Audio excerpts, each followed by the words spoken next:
My name is Naitumela Masuku, but I'm known as Jungleboi, and I'm a producer, songwriter, and an artist.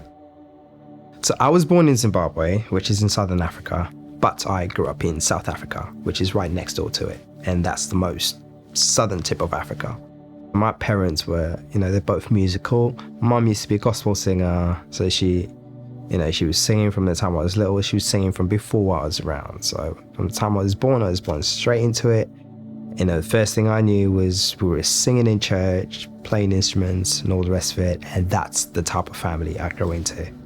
So having grown up in a musical family in South Africa, I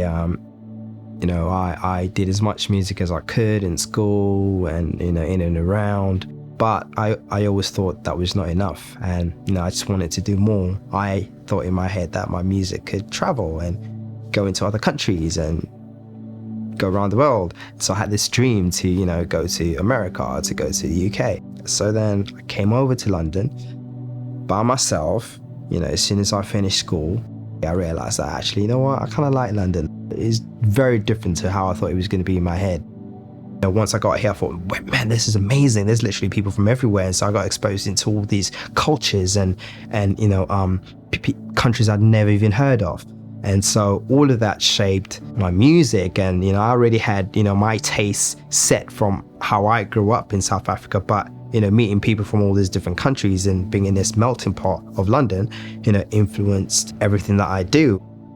I definitely faced barriers. For me, what was really hard was the fact that, I was coming from a country which no one knew much about except for, our history of apartheid.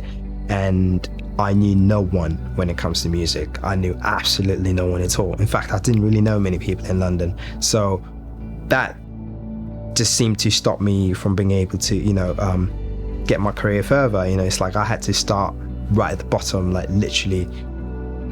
The first few years was quite tricky in terms of making ends meet financially within the music industry.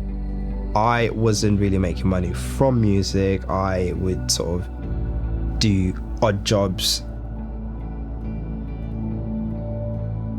I do believe there's still some disadvantages when it comes to the opportunities for everybody, when it comes to, race and socioeconomic environments and, depending on where you come from, where you've grown up.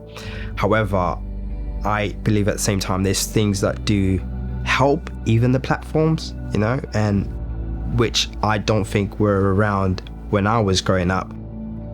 Arts emergency is so important to help us tell stories from such a diverse mix of people who live in this, country that I've been lucky enough to call home. It's about helping as many people as possible, regardless of what circumstances they come from. It's all about giving people a creative platform.